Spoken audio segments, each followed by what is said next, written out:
Hello, it's Scott Manley here with part 33 of XCOM 2.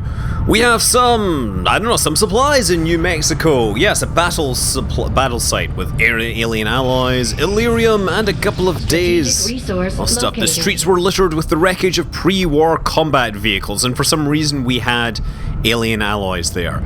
Great! Now, next on our route is a bunch of boxes sitting in the middle of Ethiopia. I wonder what prizes they contain. Resistance contacts. Great, we're always wanting to expand our resistance friend lists. And Francesca Conti gets one more skill. She has one, well, what else can we pick? Solace, Sustain, or Fortress. I think Sustain is a logical option since it keeps her alive in the face of serious damage. Olga also learns the Inspire skill and gets the chance to learn something else. Domination! That's what we want. It won't be easy, but I think it's the only option we have at this point. Agreed. We must inform the commander immediately. Go right ahead. Commander, Central, the Shadow Chamber has completed its analysis of the Avatar's DNA. It has identified the genetic sequence necessary to travel through the Psionic Gate. Perfect. We can finally shut this Avatar project down for good. However, the gate requires more than a mere transmission of genetic data. The sequence has to be part of a live subject. The key only works in lockstep with the signal. We don't have time to find another one of those things, let alone capture it. No. That part we can handle. We make our own. You're serious? Quite. Though the specimen before us is damaged beyond repair, it has provided us with its complete genetic blueprint. We already possess an unaltered Avatar template from the Forge facility. That, combined with the genetic material we recovered at the Black Site, should allow us to replicate the procedure here. So, what's the catch? Yes, that. Without an elder consciousness driving it, the new Avatar would remain as lifeless as the one before us. While I can develop its body, I cannot create the mind to drive it. But I can, in a way, by manipulating the new Avatar via the psionic network. You want to operate one of these things? By remote control? Not exactly. And definitely not me. Interfacing directly with their network would cause severe, if not fatal, trauma to an unprepared central nervous system. As it stands, we only know of one individual who has survived that kind of ordeal. Who? Who do we know? Tell me! That was different. The stasis suit. Created the perfect interface to the network, one tailored to your specific biology, Commander. Of any human candidate, you are the most likely to survive the connection. Most likely is not good enough, Doctor. It is the only answer I can give you, and our only option to traverse the alien portal. We need to come up with a game plan before we charge through the enemy's front door, which will give you some time to think about this, Commander. I'll do it, as long as I can pick my suit color. This specimen, this being is something else entirely, something beyond anything we have ever seen. And yet somehow, our troops once again prevailed. Somehow? That was months ago. I mean, seriously, we were pretty badass then. Now we're even more badass. With all that went into its creation, somehow I expected that the Avatar would be a foe unlike any other, something perhaps even beyond our own capabilities to counter. Initially, it appeared as though my assumptions were wrong. Humanoid in form, the physical attributes of the Avatar specimen are on the surface wholly unremarkable. It has a muscular system not unlike that of a young adult human, with no obvious genetic adulterations to enhance its physical strength or agility. At this point, I could only surmise that the aliens focused entirely on what lies beneath the Avatar's seemingly ordinary structure. And what they say is that this is an incomplete subject as well, and we hope we don't have to encounter a real, fully fledged, awesome Avatar. Underway, Commander. Can you do some research? We have important stuff. We really need the Gatekeeper to be autopsied because that will give me access to the alien Psi amp. We want to have the best psionic weapons if we are going to be going into This the aliens' specimen, front I'll door. direct our efforts towards the new I went and research clicked project through and I didn't immediately, get to Commander. hear Once Tygan's we've made whole progress, I'll autopsy send word. report thing. I was assuming he'd make some joke about Pokemon Priority balls. message for the commander coming through on a secure channel, sir. On screen. Sir, it's coming from the Advent Network Tower. You heard me. He's taking a big risk contacting us like this. Hello, Commander. You and your crew are to be commended. Your efforts in rebuilding the Resistance Network and uncovering the truth about the Avatar Project have been admirable. I only wish I had better news to report. When does he ever? Advent is not taking the death of an elder lightly, and in turn have greatly accelerated the final stages of their Avatar Project. A plan is now in place for the rapid processing of all non-essential human life. To begin immediately. Truthfully, I wonder what took them so long. Very soon, Advent's speaker will announce a breakthrough in gene therapy. A final treatment for the human condition. Billions will flock to gene therapy clinics across the globe. They will never return.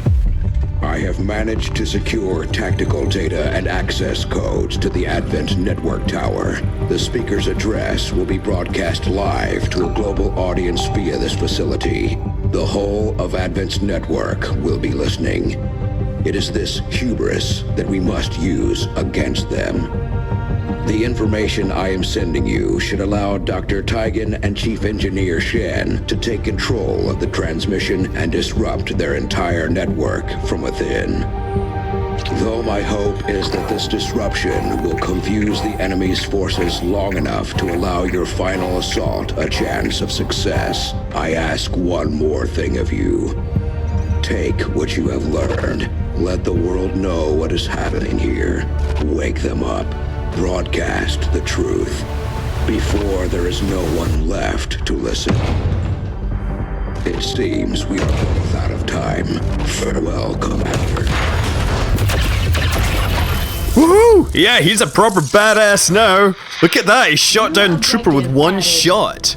Assault the Advent Network Tower. And the game certainly makes it seem like you gotta do it now. Our latest operational objectives, Commander. We need 7 days to complete this autopsy. We have the target site locked in, Commander. This is our chance to strike at Advent's heart. Once we control the network tower, we can finally show the world what the aliens are doing. There's no turning back after this. So yeah, no turning back after this, but you don't need to do it right now. You can actually just click cancel and go off and continue playing as before. Like, apparently the aliens aren't going to start their transmission until somebody sneaks into their base to do things. No, I'm just going to waste like 7 days. Get Priority whatever message loot that I coming need. through, Commander. Putting it on screen now. And obviously Mr. Deep Voice isn't there anymore. I get some new stuff. I get even dark events to deal with if I want. I can ignore them. Rural checkpoints, alien cipher, new construction. Everything just continues as usual. Plotting new course. I kind of think the mechanics of this final mission are a little odd in that sense.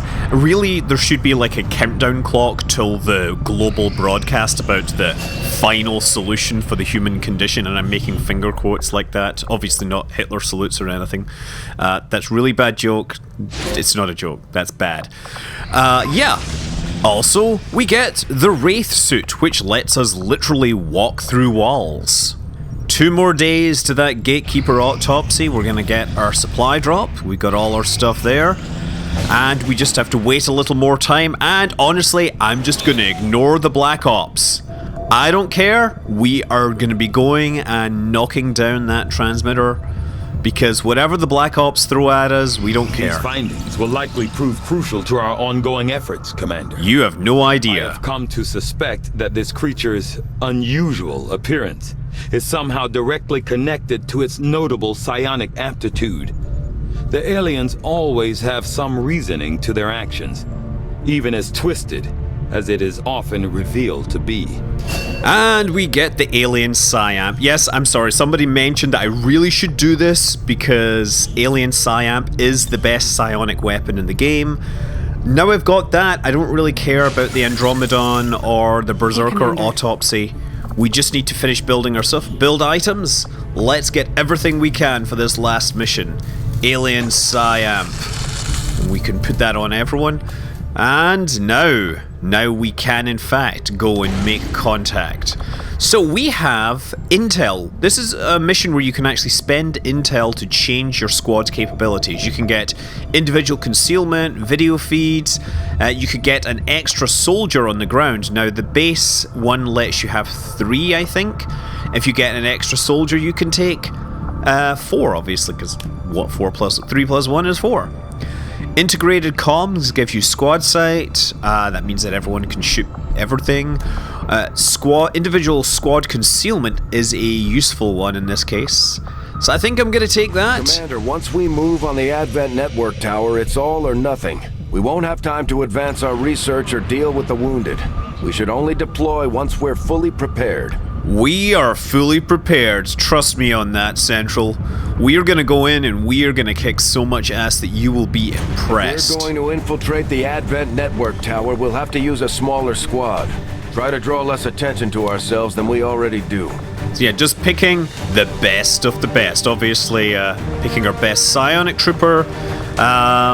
We need an infiltrator in the form of a ranger, and we need a specialist because we might have to do some hacking. And a sniper, a sharpshooter, best option. So Queen Bee here, but we're going to put her in this newfangled stealthy wraith suit thing. Our stealthiest suit, the Wraith, provides a range of movement that technically violates the laws of physics. There's also a grappling hook for good measure. I will point out the way that grappling hook moves pretty much challenges physics as we know it as it is. I mean, if you tried to build a real grapple suit that moved that fast, you would probably not keep your arm on when you fired that thing and pulled it in. Commander, it's time we put Advent down for the count. This'll be a two-pronged assault. First, we hack the heart of the Advent Tower and disrupt their network before the speaker finishes his latest broadcast.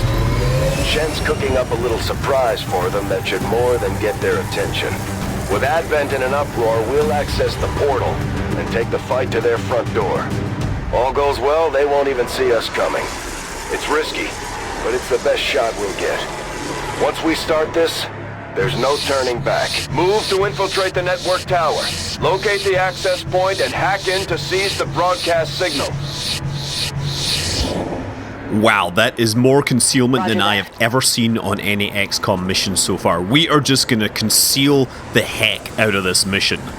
Okay, so we have an Andromedon and a couple of Archons and a Sectoid. We know there's 9 enemies on this map according to the Shadow Chamber. So that is almost half of the enemy forces in one place already. The map appears to be set up in an S shape, so you have to kind of zigzag across the map. But the power of the grapple will enable a couple of shortcuts that we can make. So I plan on exploiting that. Oh wow, look at the Andromedon. Like, oh what a feeling, 'cause it's walking on the ceiling. Okay, now I actually have this vision of Titus Andromedon from Kimmy Schmidt dancing to Lionel Richie. It would totally work, wouldn't it? Anyway, look, we're going to engage these guys, but the Queen Bee is going to be stealthy as possible because she is in the Wraith suit. So Sarah Scott moving around, and John Jasek shipping down this side. Just make sure that we can keep an eye on where the discovery zones are. We don't want anyone getting caught, or we don't want Queen Bee getting caught, because she's the one in the Wraith suit. So the Andromedon remodeling things. It is kind of interesting that seemed to turn to stone when it was fixed.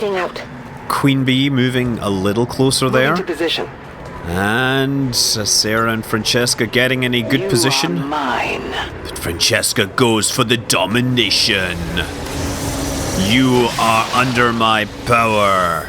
Mind controlled. Ha ha ha ha ha.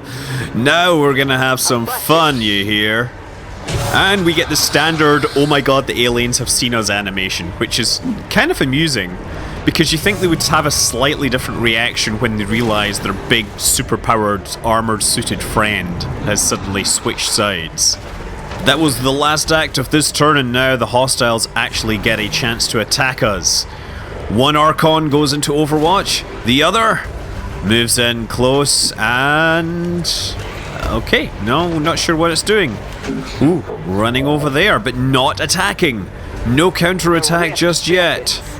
Well, you may have missed your one chance to counter-attack, because the power of Void will make you forget, will perhaps make you miss your opportunity to respond further.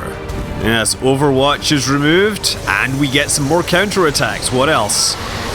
Zap the head. And... nope. Okay, panics, and it takes more damage. That's good, I guess.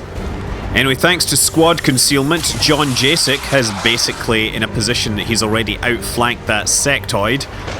So that thing's already seriously hurt.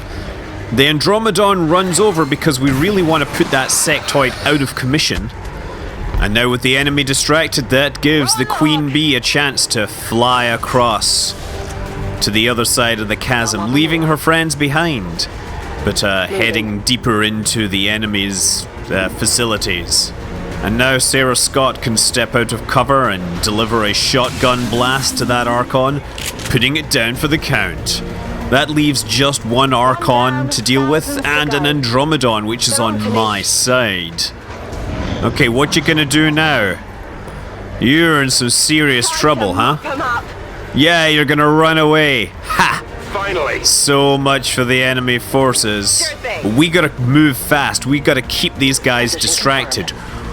Queen Bee is still in concealment and uses her stealthy abilities to move right up to the head of the bridge. That's one of their transmitters. They didn't put a whole lot of effort into disguising the alien tech involved. The design may be a function of the network itself. The amount of psionic energy filtered through that system is beyond measure. Dr. Tigan, what is the physical unit of psionic energy? I really need to know. Perhaps you haven't formalized a unit name, which is why you can't measure it. Okay, Archon. Taking a run around the outside. Oh, nice! Andromedon going for the snapshot there. Sarah Scott setting up a kill zone now. Here I come. And John Jasek moving over to a guarded position, readying to use combat protocol on that Archon. It's there, it only has a few points of damage, and his new Mark II Gremlin can finish that off. That leaves us an Andromedon and a Muton at this point. We know there are 9 hostiles, so there's at least 3 more somewhere still on the map. Hopefully, the Queen Bee won't run straight into them.